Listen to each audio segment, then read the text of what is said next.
Chapter 35. Tested and Never Found Wanting. Kaka Mahajani's Friend and Master. Bandra Insomnia Case. Bala Patan Nevaskar. This chapter also continues the subject of the importance and effectiveness of the Odi. It also gives two cases in which Baba was tested and not found wanting. These cases will be taken up first. Preliminary.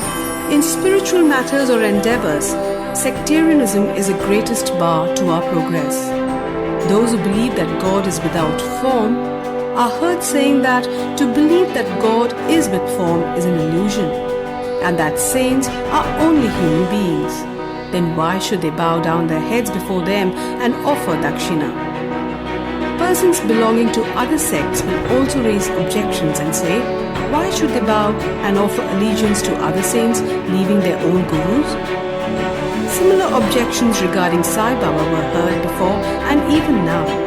Some said when they went to Shirdi, Baba asked for dakshina from them. Is it good that saints should collect money in this fashion?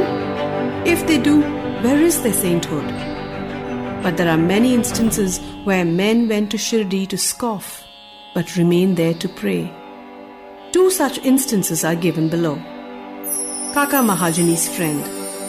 A friend of Kaka Mahajani was a worshipper of Nirgun, God without form. He was averse to idolatry. Out of curiosity, he agreed to go to Shirdi with Kaka Mahajani on two conditions: that he would neither bow down to Baba nor pay him any dakshina.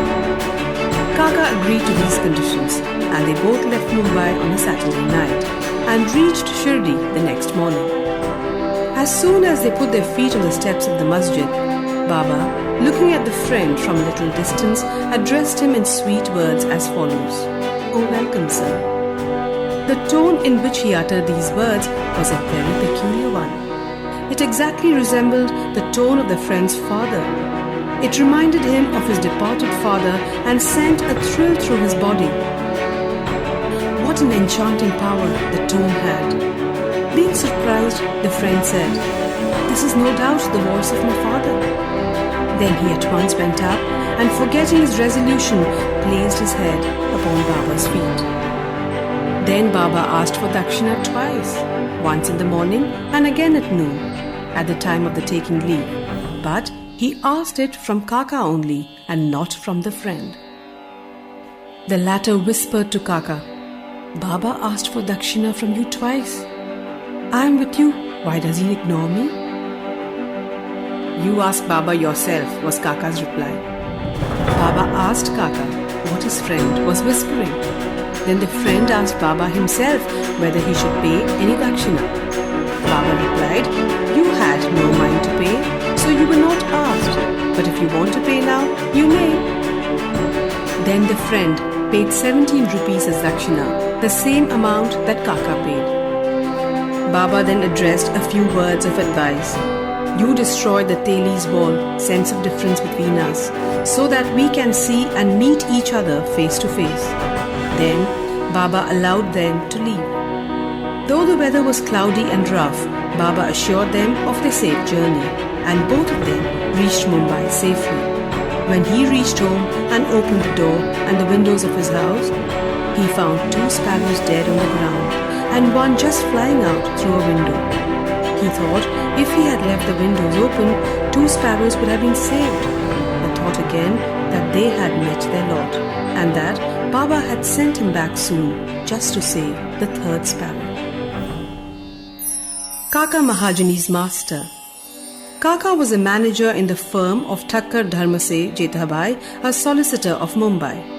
Both the master and the manager were on intimate terms. Mr. Thakkar knew that Kaka was often going to Shirdi, staying there for some days and returning when Baba permitted him. Out of curiosity, Mr. Thakkar decided to go to Shirdi with Kaka during the Shimga holidays. As Kaka's return was uncertain, he took another man with him for his company.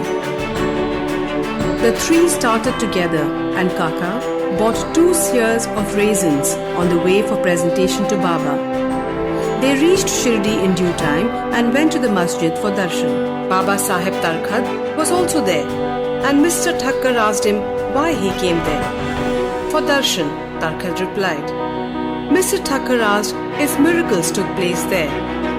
Tarkha replied, miracles was not the concern. The earnest intentions of the bhaktas were satisfied there. Then Kaka prostrated himself before Baba and offered the raisins to him. Baba ordered them to be distributed. Mr. Thakur also got a few of them. He did not want to have the raisins as he was advised by his doctor not to eat them without washing and cleaning them. So he was in a fix. He did not want to eat them, nor could he reject them. To keep up formalities, he put them into his mouth but did not know what to do with the seeds. He could not spit them out on the floor of the masjid, so he pocketed them against his wish.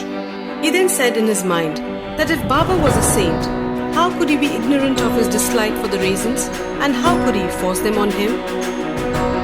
When this thought arose in his mind, Baba again gave him some more raisins. He could not eat them, but held them in his hand. Then Baba asked him to eat them up. He obeyed and found to his surprise that they were all seedless. He wanted to see miracles, and here was one.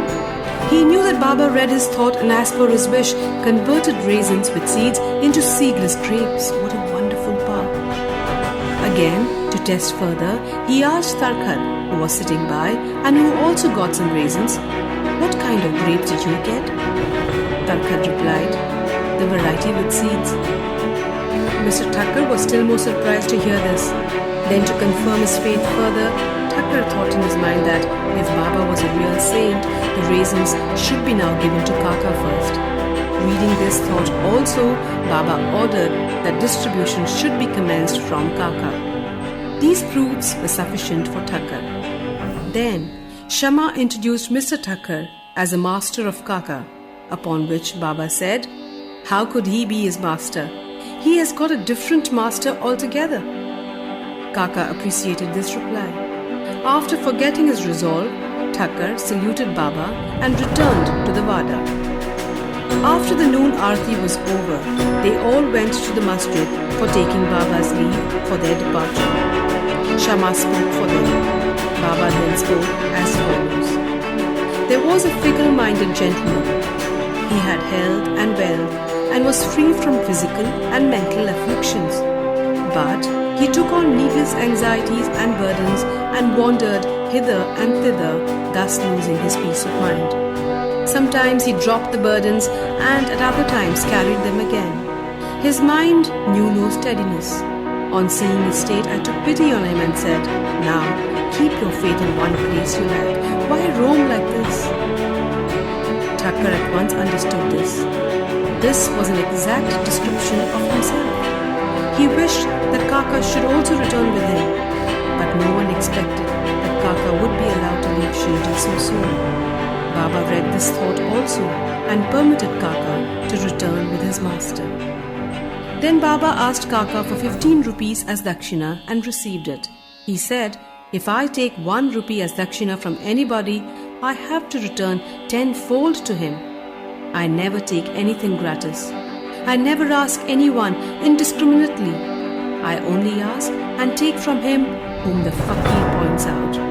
If anyone is indebted formally to the fakir, dakshina is received from him. The donor gives, that is, sows his seeds only to reap a rich harvest in future.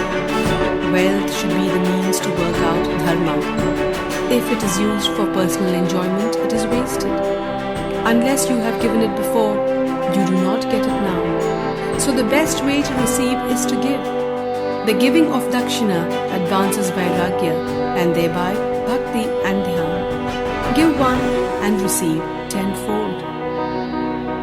On hearing these words, Mr. Thakur himself gave 15 rupees in Baba's hand, forgetting his earlier resolve not to do so. He thought it was good that he came to Shirdi, as all his doubts were solved and he learned so much. Baba's skill in handling such cases was unique.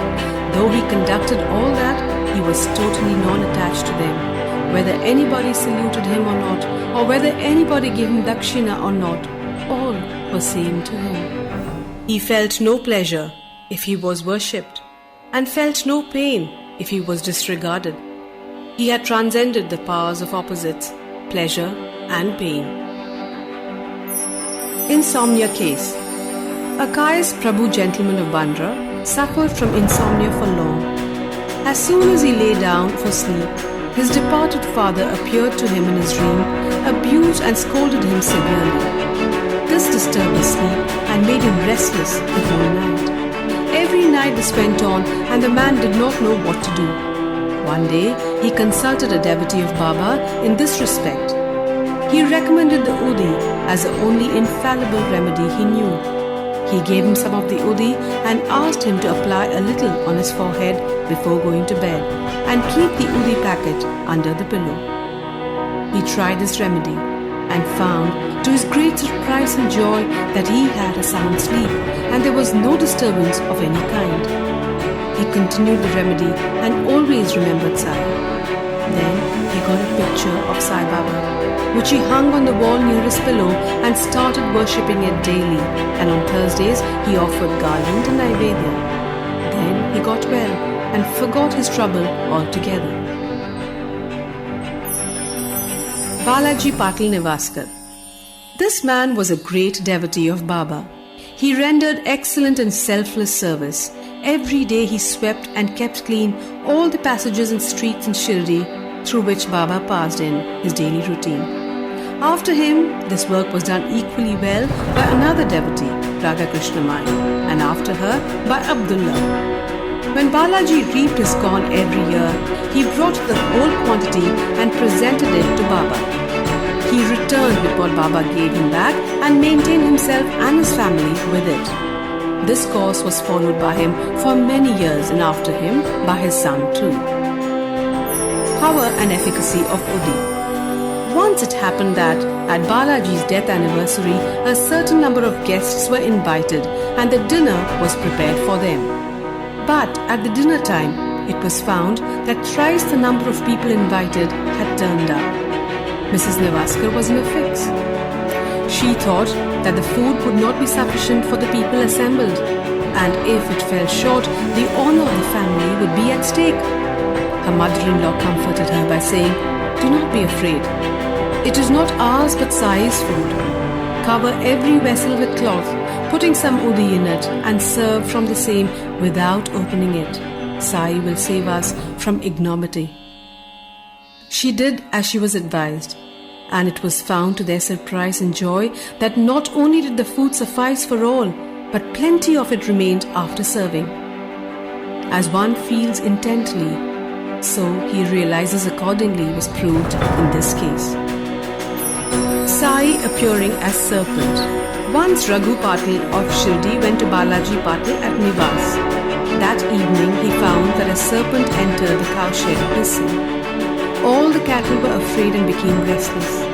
The inmates of the house were frightened, but Balaji thought that it was Sai, who appeared in his house as a serpent.